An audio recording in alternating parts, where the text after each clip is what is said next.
A quick warning, there are curse words that are unbeeped in today's episode of the show. If you prefer a beeped version, you can find that at our website, thisamericanlife.org. Maybe you saw this story in the news earlier this summer. A man's getting mauled by a shark, maybe 100 yards out from a beach near San Diego. He yells for help, yells shark. A woman swimming near him also yells. And some guys hear it and swim towards the shark attack to rescue him, which they do. He lives. So, happy ending. But here's the question. I couldn't stop thinking about this. Who does that? Who hears somebody yell shark and swims towards the shark? What kind of person is that? So I work in real estate development for a company that's based out of LA and Brentwood. We build apartments, hotels, resorts, offices.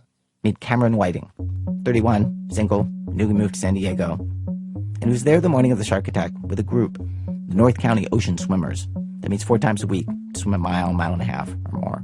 I was out in the water about 100 yards offshore, just past the breaking waves with another swimmer, Kevin Barrett. And you guys, had you finished your swim for the day? Yep. We were done with our swim. Most of the group had made their way in. Some were in the showers, some were kind of playing in the waves. Kevin and I were body surfing beyond the break, and that's when we heard the screaming. How far is it from you? He was probably 50 to 75 yards from us, so just barely within shouting reach. It was hard for us to hear the screams, but the tone of it was so extreme that we knew something really bad was happening. So this is the moment I wanted to ask you about. Somebody yells shark, and then you swim towards the shark. Could you just talk about that moment? Yeah, that's one of the moments that, in the 4 weeks since this has happened that I just keep replaying. And in the moment, everything happens really quickly, and you don't really have a lot of time to psychoanalyze what's going on and what you're feeling. You just kind of react on instinct. But, there were a few options in the moment. And I think in the second it happened, first of all, Kevin Barrett, who was next to me, he just took off. Took off towards the shark. Didn't hesitate. But Cameron did hesitate. Because Cameron is not only a real estate guy. Cameron's actually this incredible swimmer, the fastest swimmer in this group of ocean swimmers. And also a trained lifeguard who still works as a part-time lifeguard in Los Angeles, where they put you through this rigorous sort of boot camp training. 200 hours over 10 weekends. Lifeguard Academy, including all kinds of ocean rescues. They taught us in Academy that slow is pro. Slow is pro. Professionals stop and assess. So yeah, there was that split second, but my head was just racing with all the scenarios, and it was, one, we need to make sure somebody's going to get back up. Back up. He looks to the beach to see if anybody's running to call a medic. Looks like yes. On to scenario 2, which he was thinking about because he was actually in the middle of getting recertified as a lifeguard. So it's funny, you have to watch all these videos, and the video I had just watched the night before was how, as a first responder, you can't swim into, or you shouldn't respond to an unsafe scene. Like, scene safety is number one. And in fact, through our lifeguard training, they even taught us in the Academy manual that if there's a shark attack, you're not supposed to swim into it. You're supposed to call your supervisor and wait for help. But that just didn't make sense to me in the moment. I think the more important thing they taught us is that you have to make a judgment call in those difficult circumstances. What's so weird about that is that they're saying, use your judgment about whether to go in. But, what does that even mean in this situation? What data could you be using to make a judgment? Yeah, for me, it was just years of experience swimming out there, and I felt comfortable. I've swum thousands of miles out there in way sharkier waters, and I've never seen or had an issue with a shark. And so even though there was a shark attack, I've heard that when there are shark attacks, usually they bite you and they kind of spit you out after they realize they aren't what they wanted to eat. And so in my head, I think, and again, I didn't have a ton of time to analyze this in the moment, but I think the risk of a shark coming back and trying to attack all of us was minimal. Oh, that's so interesting. I think you see that differently than most of us civilians do. I feel like the thing that I've heard, and I feel like so many people have heard, is if there's blood in the water, the sharks are going to stick around because there's blood in the water, Totally. Yep.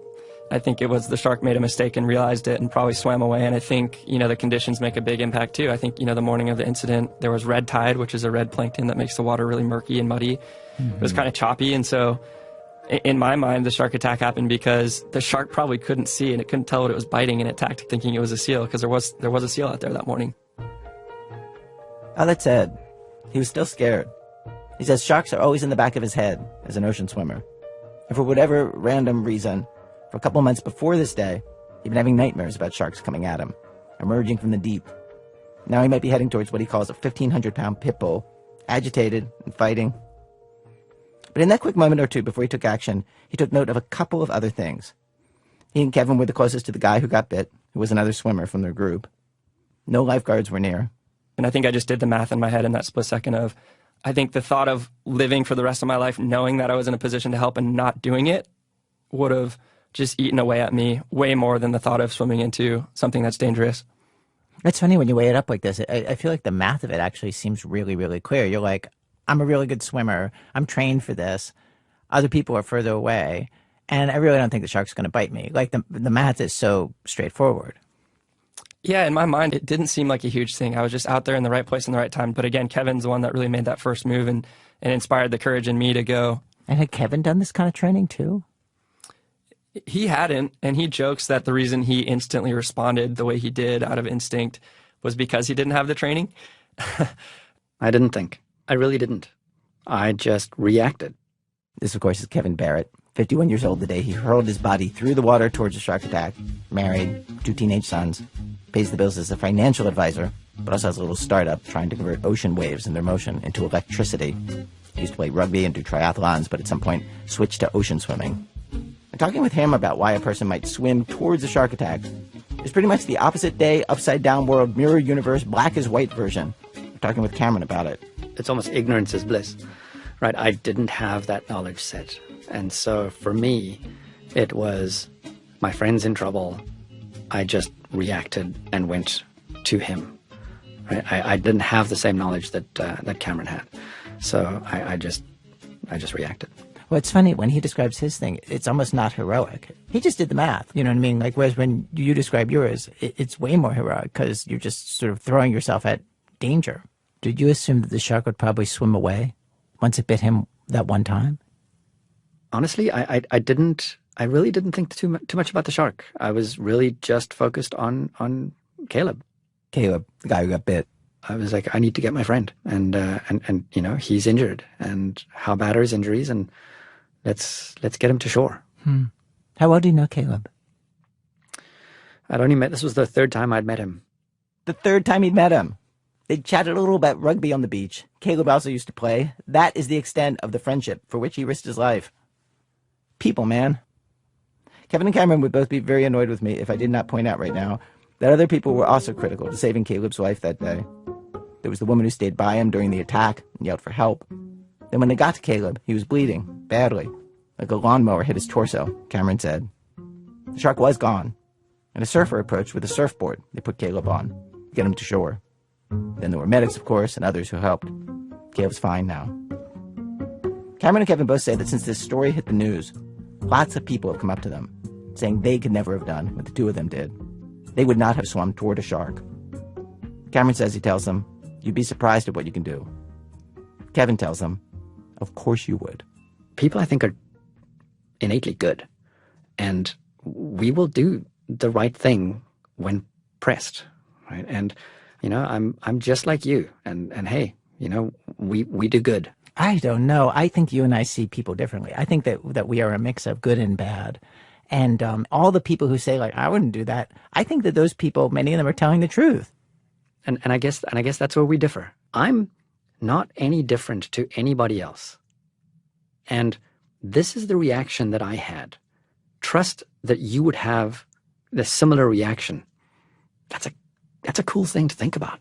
That is a cool thing to think about. And we don't agree on this. I do think that there are some people who are like you and some people who aren't. But because this is your interview and not mine, you will get the last word. Okay. Good. For today on our show, people who decide to put themselves in danger and swim towards sharks. Sometimes they're doing it out of idealism for the greater good of everybody, because they're good people, if such a thing exists.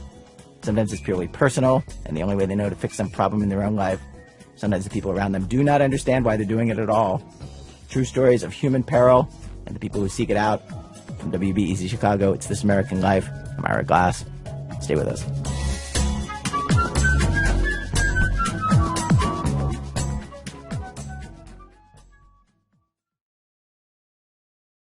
This message comes from Wise, the app for doing things in other currencies. Send, spend, or receive money internationally, and always get the real-time mid-market exchange rate with no hidden fees. Download the Wise app today or visit wise.com. T's and C's apply.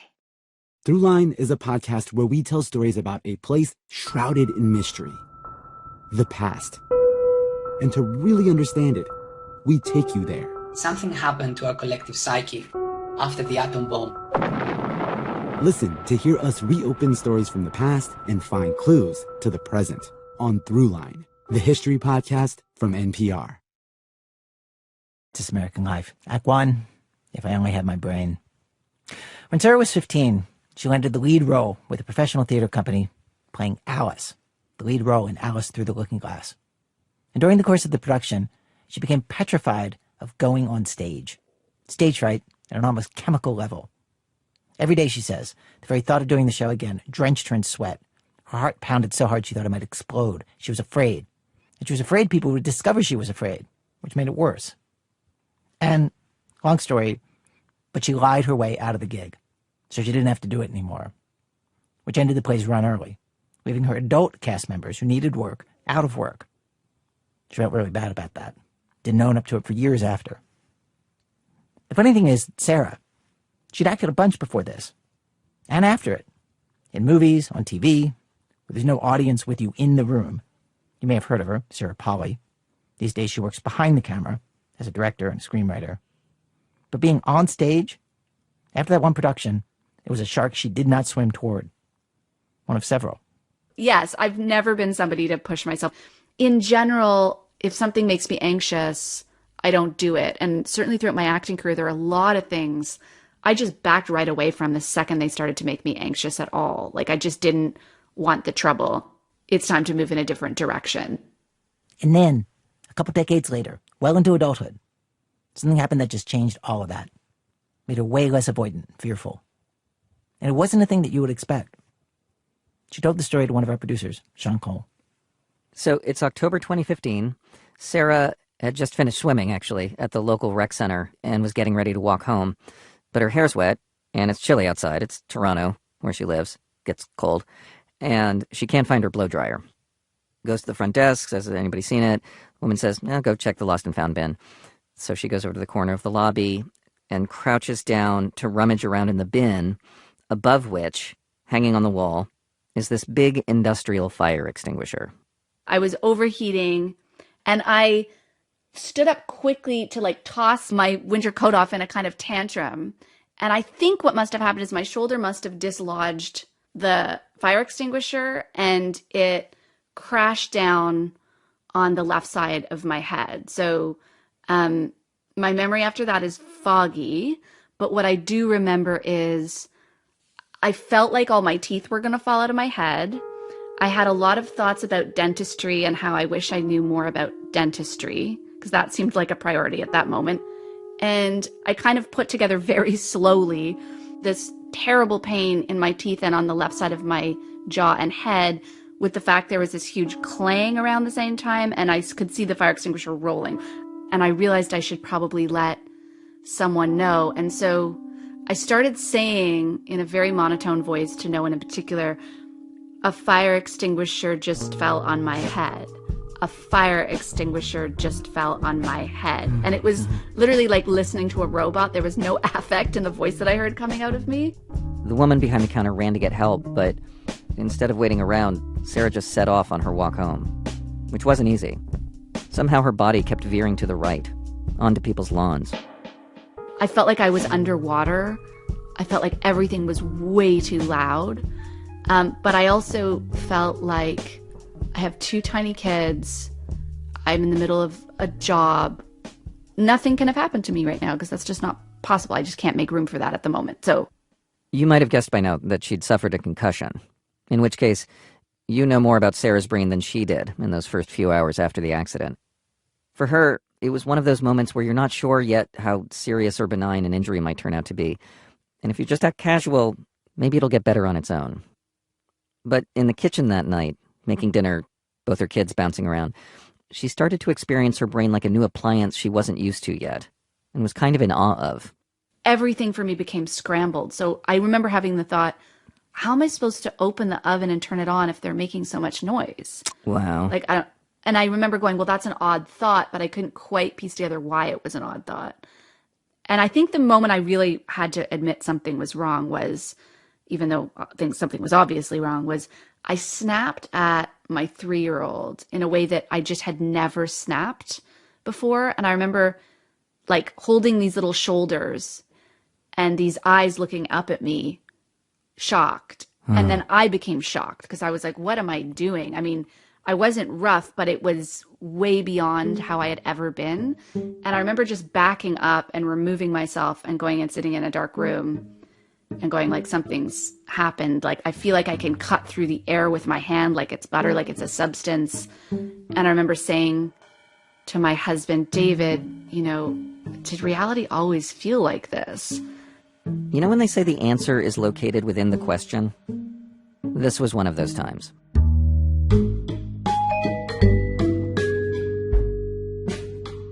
Sarah called her sister, who's a doctor, and who said, yeah, it's a concussion. All the classic symptoms: oversensitivity to noise and light, confusion, wooziness. She told Sarah to just take it easy. Probably she'd be back to normal in no time. But that's not what happened. Sarah had all of those symptoms, plus fatigue, occasional nausea, and terrible migraines, on and off, for the next 3.5 years.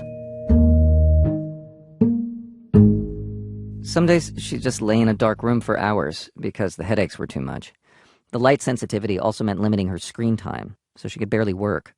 She was actually in the middle of adapting the novel Little Women into a screenplay when she got hit on the head, a gig that ultimately went to Greta Gerwig instead. Also very challenging, just hanging out with friends and family. Like in a conversation at dinner where there's things going on, I haven't been able to follow what people are saying, and I was really good at faking it, but half the time I didn't know what the hell was going on. And it was scary and embarrassing.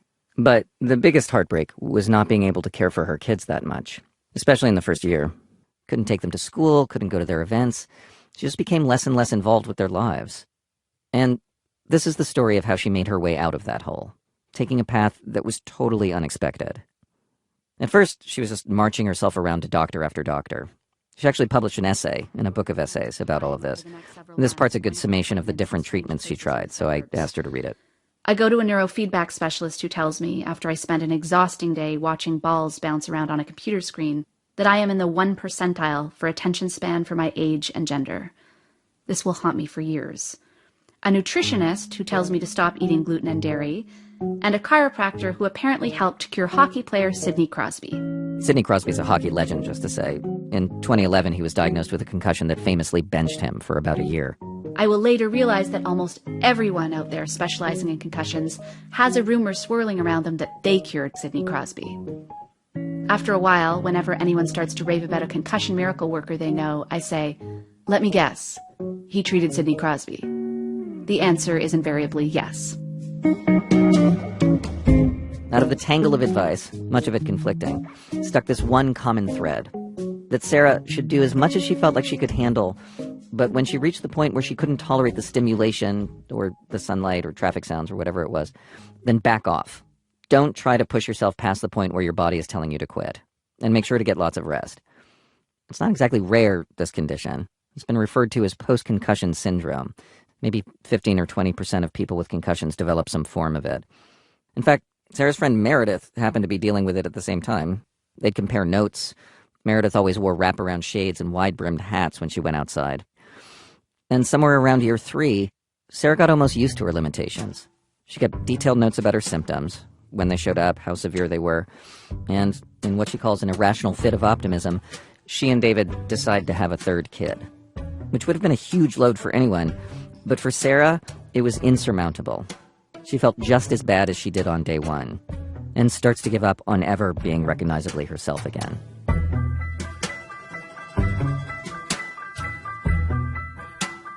And then, one day, 3.5 years in, Sarah sees Meredith, her concussion buddy, on the street, except now, out of nowhere, Meredith's fine.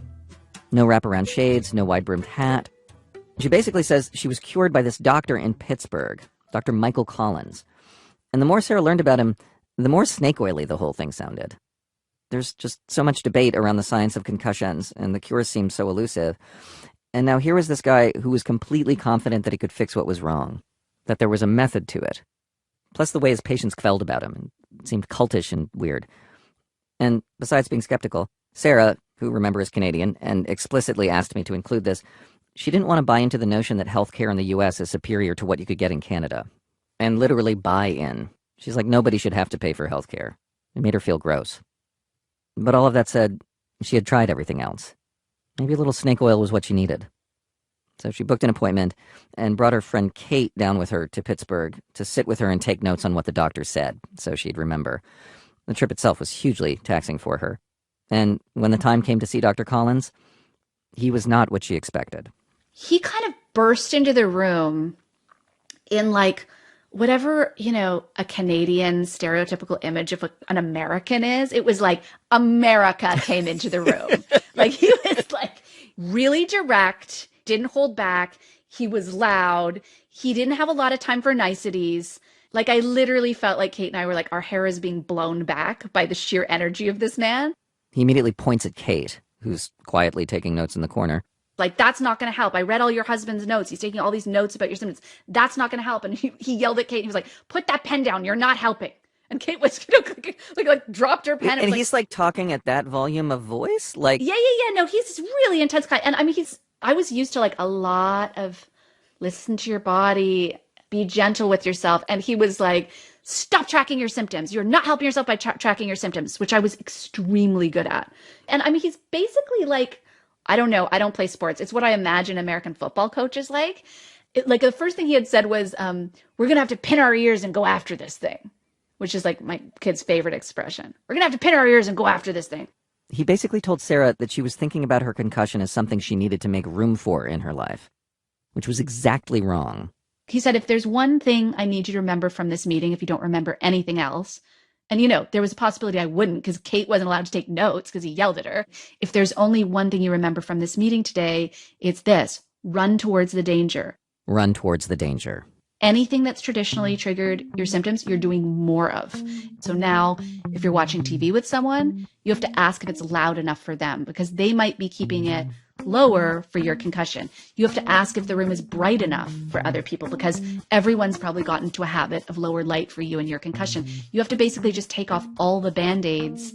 And what I was not allowed to do is, he's like, if I hear that you're having a nap ever, I will yell at you. If you have a nap in the day, I will yell at you. And he meant it. And I was like, holy shit. Like what if I'm, trying to make breakfast for my kids, breastfeed my baby, I'm alone at home, I'm trying to get them all off to school. Like, just thinking about that gives me a migraine. I mean, what if I get a migraine if I'm overextending myself in that way and then I can't function for the rest of the day? And he just looked at me and yelled, attack, attack, attack. It was so arresting.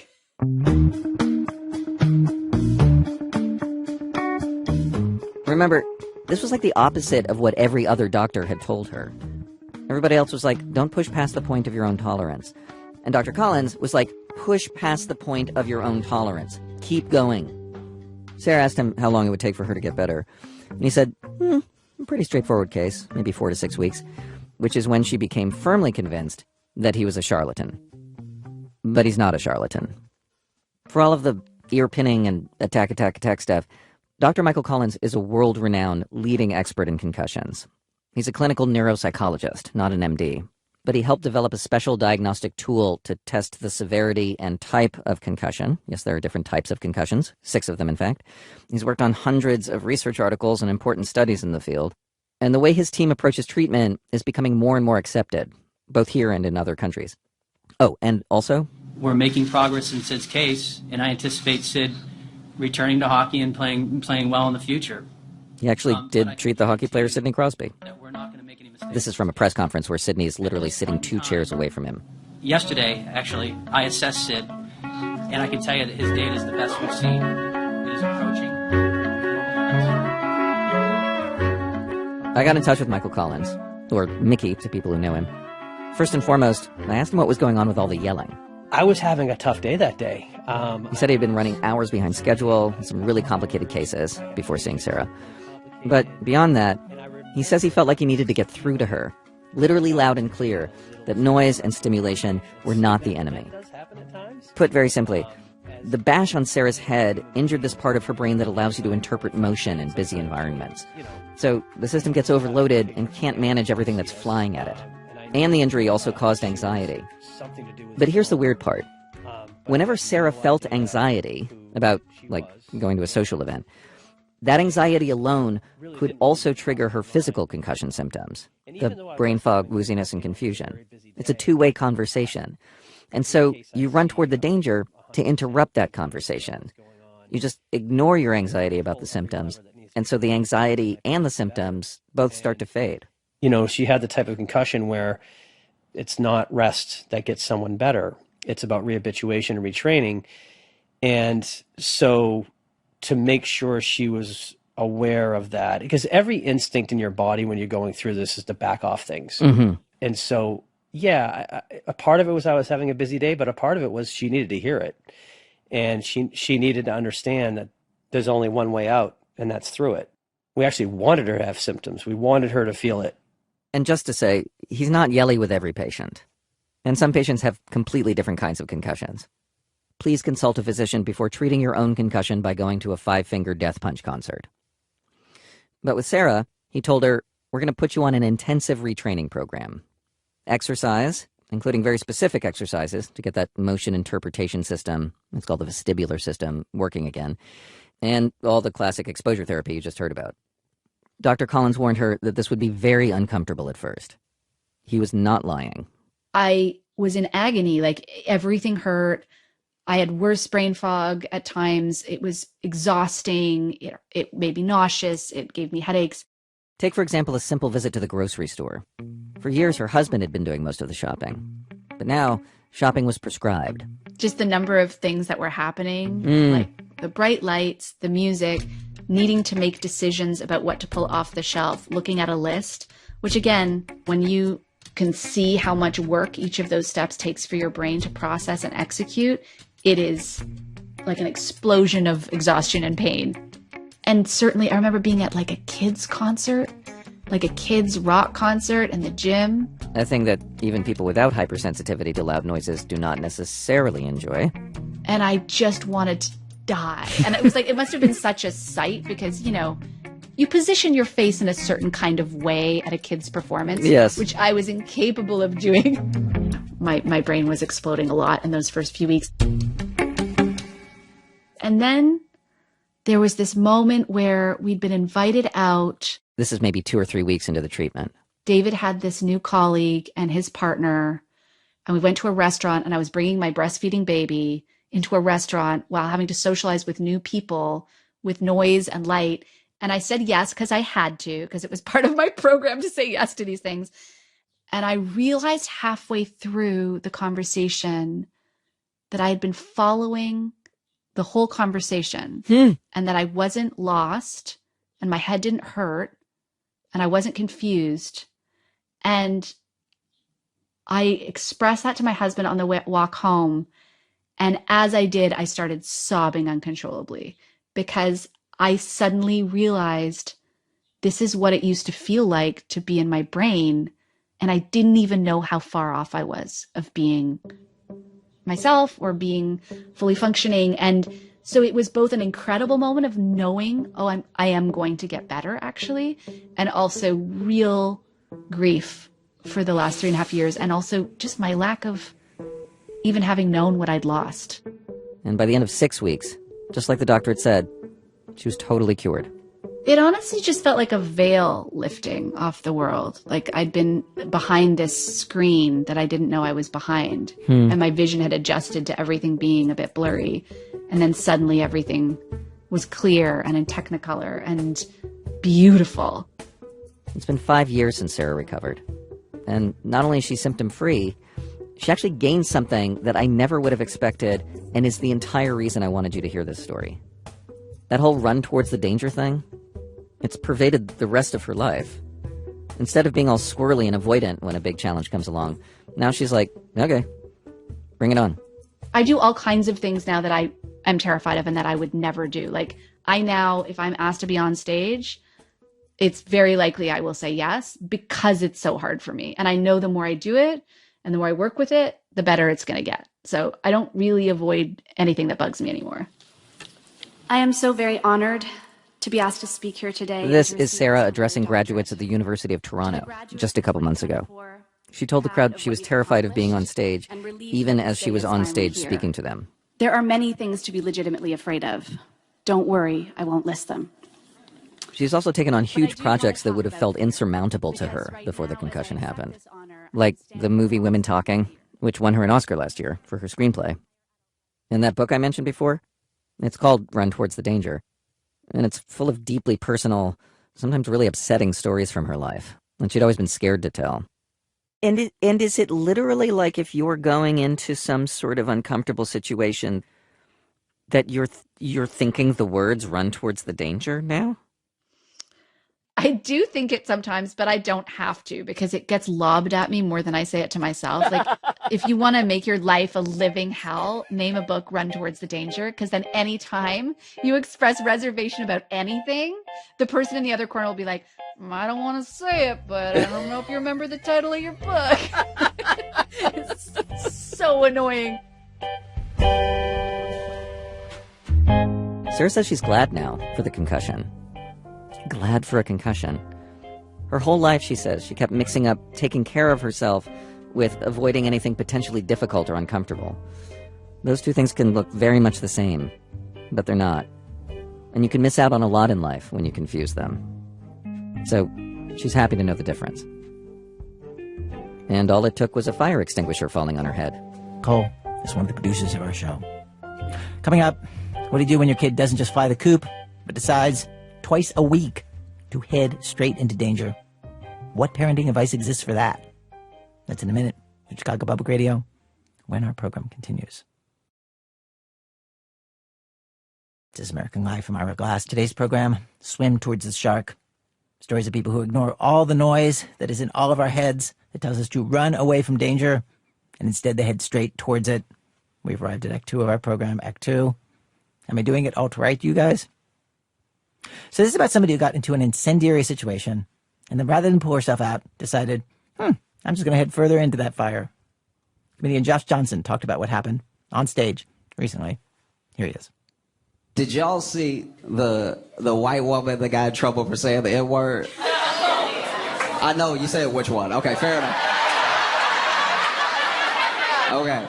I say the because this was the for me. It's like other people were saying it, people were saying it all the time, but this one was like, this one felt especially crazy, so I followed the story because it is captivating. Okay, so basically, okay, where do I even start? There's a thing called trad wife. Now, trad wife is short for traditional wife, right?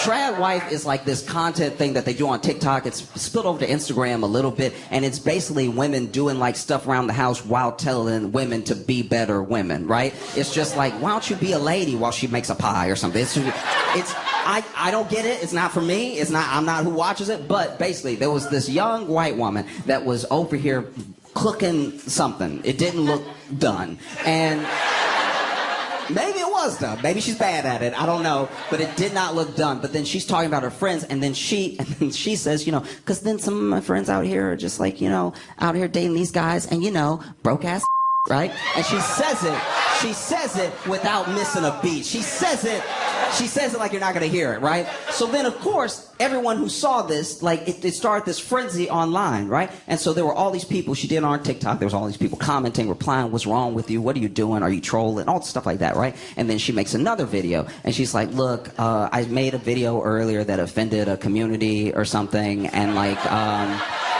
and I've really listened to the feedback, and I'm not gonna lie, I don't really give a care. Like, I don't know. It's like, so then they found her job, right? Which is crazy, because you a trad wife. Why you working? Why?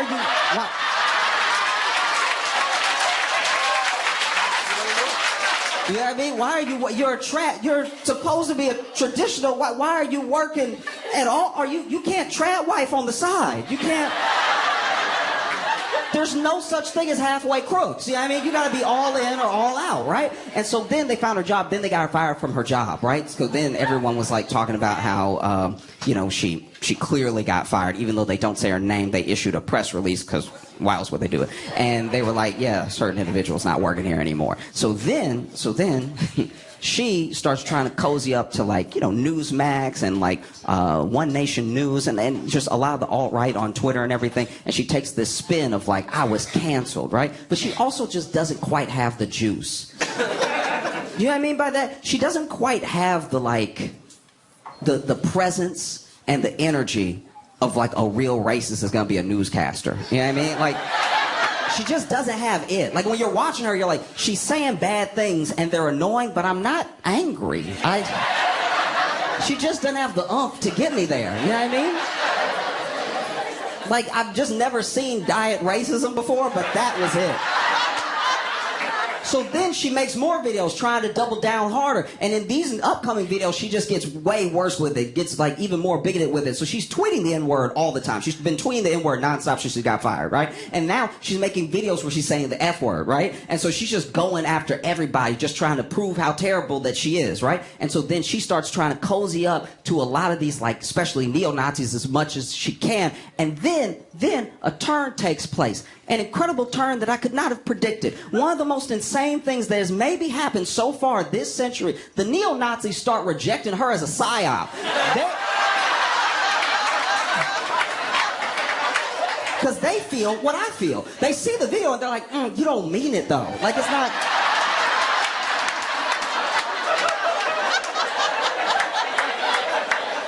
It's not like coming out of your stomach, you know what I mean? Like it's not, you're not even saying it with bass, you know? Like you don't, like, and so then they were like, no, don't trust her, okay? Don't listen to her, don't follow her. She working for the CIA, she probably a Fed. They all turned on her. They started bullying her.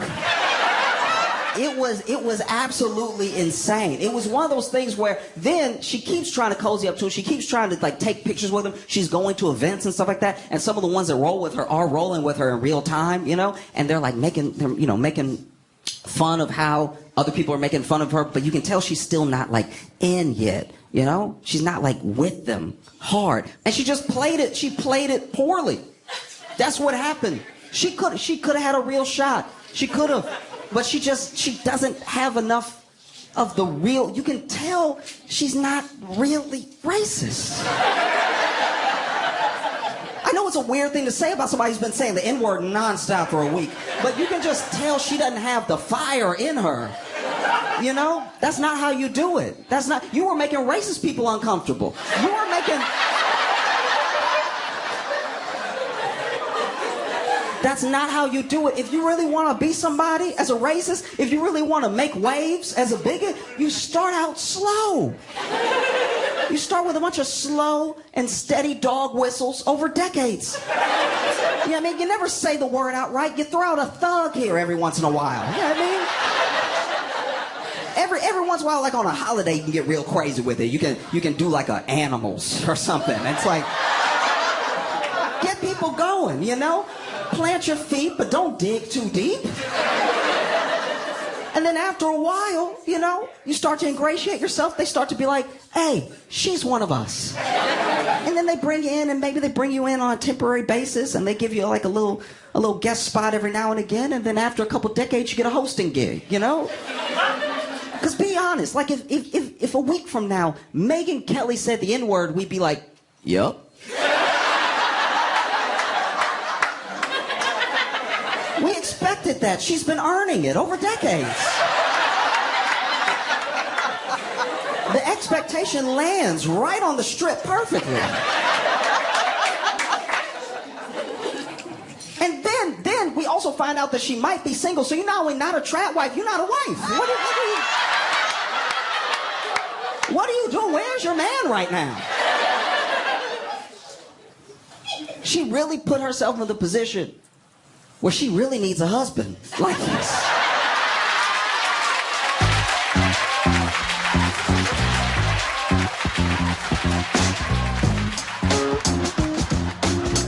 Josh Johnson, performing in Philadelphia. He's a correspondent for The Daily Show, currently on a nationwide stand-up tour. To learn when he is coming to your city, go to joshjohnsоncomedy.com. We did reach out to the woman who he told that story about. Her name is Lily Gaddis.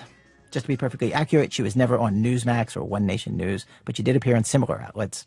InfoWars, Candace Owens. She wrote us back right away. She said, hey, thanks for reaching out.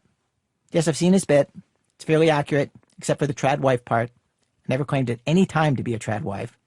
It's actually a funny bit. She signed it. Cheers, Lily. Act 3, Mom thinks he doth protest too much. So now a story where lots of people are running towards peril. Reporter Kamu Ololia grew up going to Kenya every year for a month or so. And so, this June, he went back, like usual. So I go into a store and do what I always do. I go to buy a SIM card. And as I'm checking out, I start hearing all these noises coming from the street. And so I step out, and it's hundreds of protesters that are sprinting towards me. And they're all being chased by the police. And I realize I'm directly in the front lines of a protest.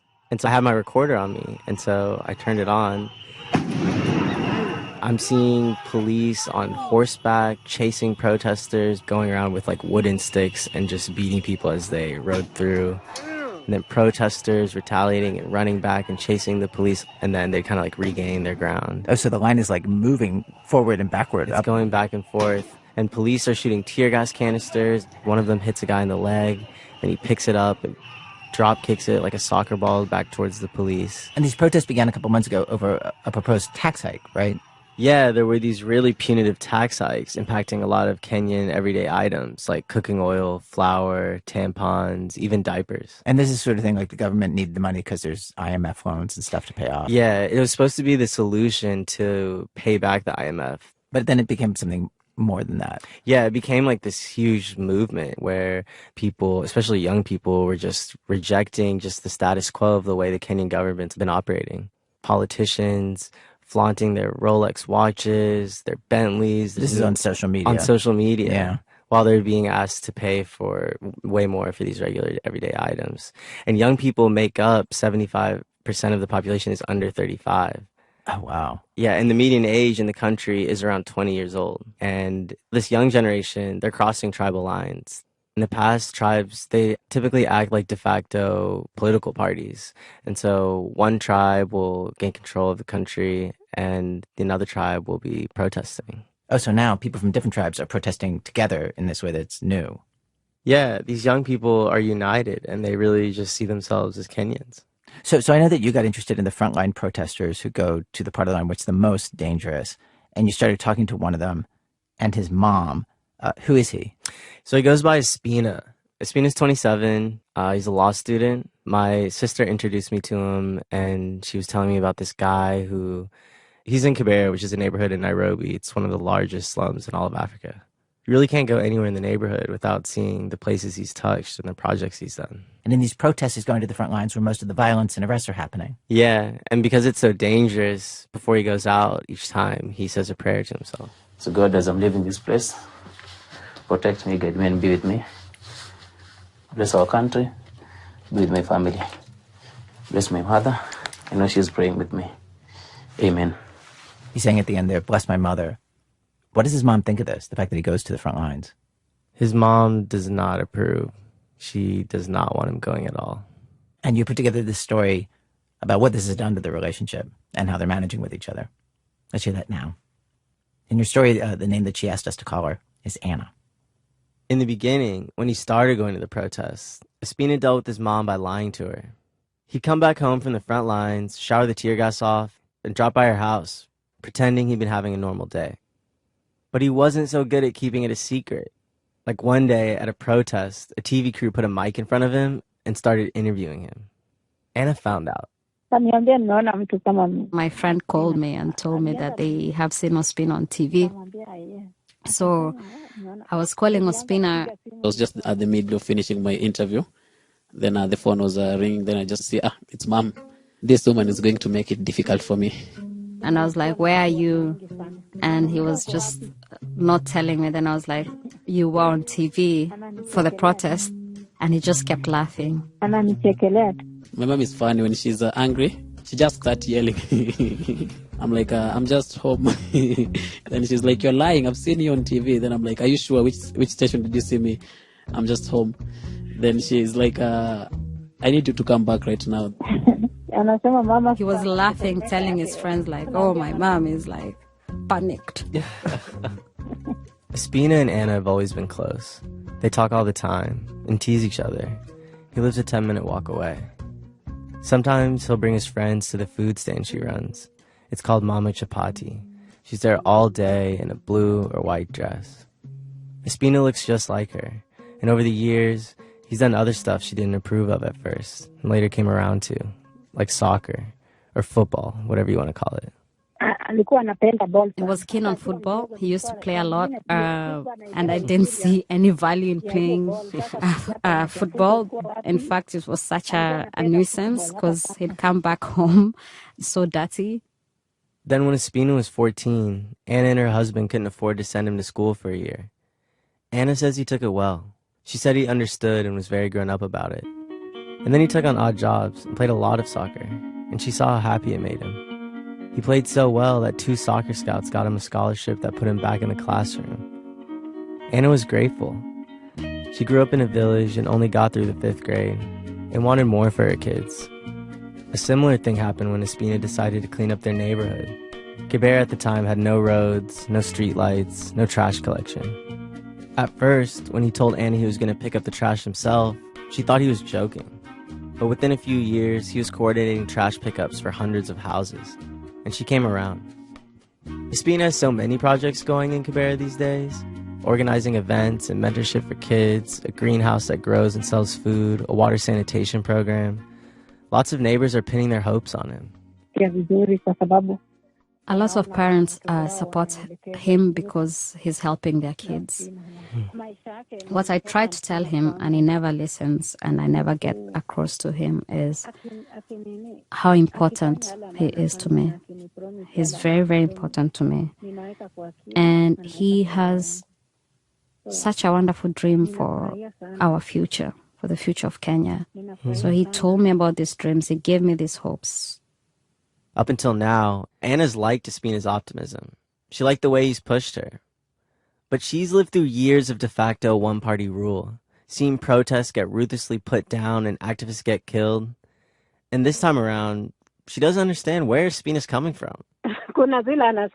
Most of the time he listens, but recently he's just been deciding that I'm just someone who's afraid all the time and I'm speaking out of fear, so he doesn't listen. Why do you feel like he thinks you're just speaking out of fear? Yeah, I think it's just an assumption because I'm a woman and I'm a mother, and men just assume that we are always talking from fear. Do you think that in this case it is out of fear?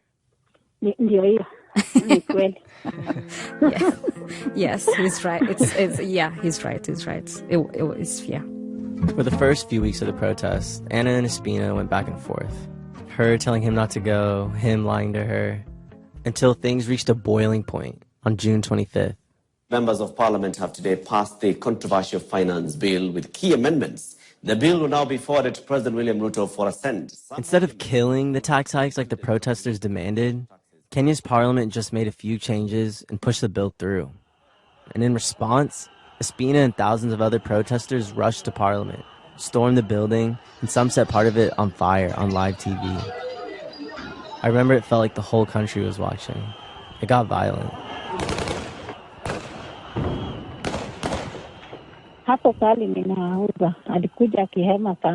A young kid from the neighborhood came and he was buying food from me. But he was out of breath and he told me, "Mom, they killed someone in front of me and I saw his brains and I had to crawl out. And I'm so lucky to have made it out." And you could see in his eyes that he has seen things that he shouldn't have seen. That must have made you really scared. I was so scared because Ospina had said that they're going to go to parliament. And I tried calling his phone, and his phone, I couldn't reach him. I kept getting this voice message. I was, restless. My stomach hurt. I had no energy. And I felt like something very bad is about to happen to someone that I depend on. Someone who has my hopes, who's the carrier of my hopes. Over a dozen people were killed. Anna called Espina over and over, started asking people who passed her chapati stand if they'd seen him, called his siblings, called his friends, praying he'd pick up the phone. Then, her daughter told her about something she saw on TV. Lilian akakuja akaniambia, mama. Lilian, my daughter, came and told me that she's seen someone who was dressed exactly like Ospina, who had been shot, and he was wearing the exact same shoes that Ospina was wearing. So I was so anxious. I hadn't, like, everything left me. All my life left me. Tegemeo langu imeshaanza kukua kwao. Because my hopes and dreams and, future lies with those children. I don't have anything to live my So if something happens to them, how can I continue going on? And I kept wondering how my life will be if that's actually my child.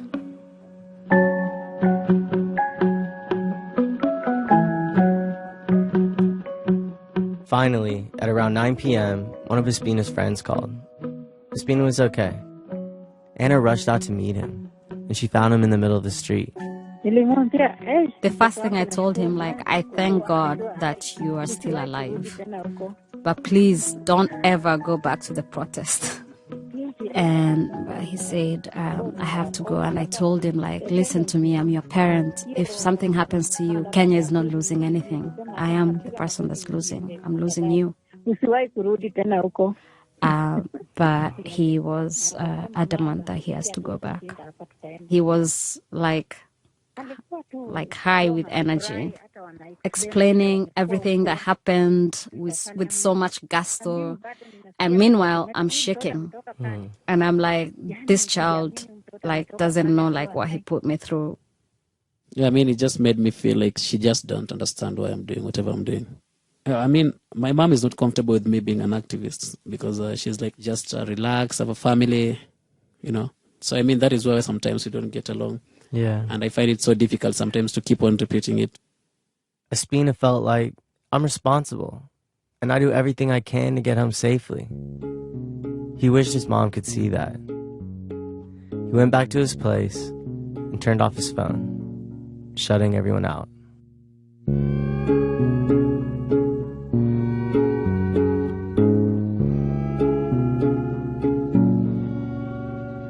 2 days later, Ospina stopped by Anna's chapati stand with some of his friends and told her they were headed to another demonstration. In front of everyone on the street, including his friends, Anna dropped to her knees. I knew that I had to do something that will make them think, what has made Mom go down on her knees? Maybe this is something we should rethink. Mm-hmm. That's such a vulnerable thing to do. It's almost, some people would feel humiliated. I didn't care about shame. In fact, people were laughing. Spectators were laughing. Really? Yeah. They were laughing. They were laughing, pointing at me, telling each other, look, Mama Chapati is so afraid his kids are going to go and protest. What did you see in his face at that moment? So in his face, I saw denial. It's like he did not want to hear me say what I wanted to say. So, yeah. Yeah. It was so insane. I just had to leave. Oh, you walked out? Yeah, I just walked out. Why? I've never seen such a thing, and from my understanding, it's not allowed to be happening. Yeah. So I was like, this is so weird. So I cannot just stay there because I don't know the best thing to do. Like, I can't comfort her. I can't explain anything, Ospina walked away, went to the protest. But that night, the image of his mom, kneeling, begging, it weighed on his mind. That was massive because, I felt like she'd gone too low. I actually found it so difficult to sleep. Mm-hmm. I had a lot of anxiety. Then I was like, I need to take some few break, reflect, and make a good choice. The next day, Ospina went to visit his mom. First of all, started by apologizing for not listening, putting her in that situation and all the emotion to make me feel like I'm listening to her. Did you promise her anything in that moment? Yes. First, I promised to tell her the truth, that anytime I'll be going for the protest, I'll be letting her know. Then anytime I felt like it was so dangerous, I will not be going. Mm-hmm. If it's bad, I'll just be there for a few moments and try to be very responsible. Did she feel like that was good enough for her? No, not really. You know what else? Like, what else did she want to hear? She just wanted to. I will not go. I will never go again. Even though Anna didn't get what she wanted, Espina would continue to go to the protests. She was satisfied. Yeah, so I saw that now he's listening, and yeah.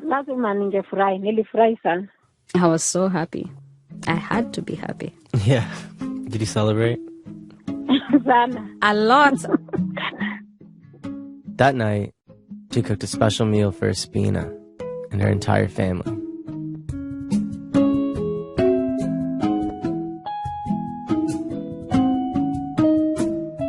In the weeks after the parliament protests, the president actually made some pretty big concessions, but not enough for the protesters, who still want him out.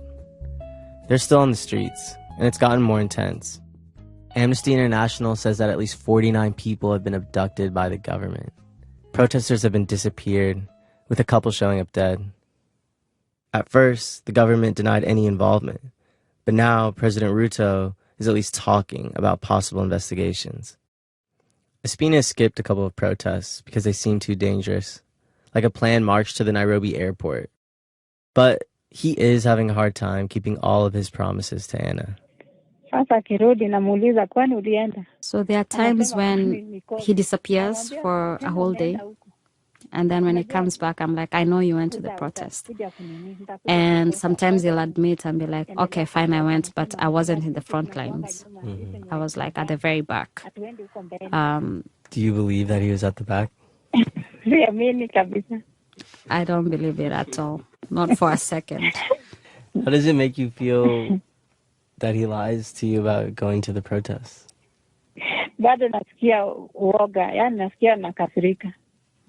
I'm so annoyed by that, by the lies, and I'm so afraid for him. You know, he told us that he lies to you because he doesn't want to burden you. How does that make you feel?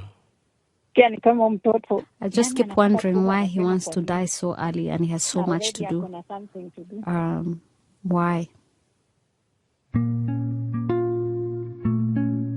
So here they both are.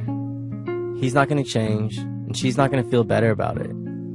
So he keeps heading off into danger, and she keeps hoping for the best. And the protests just continue. His story was produced by Emmanuel Jochi, with additional reporting by Henry Larson. Vincho and Chogu translated what Anna was saying.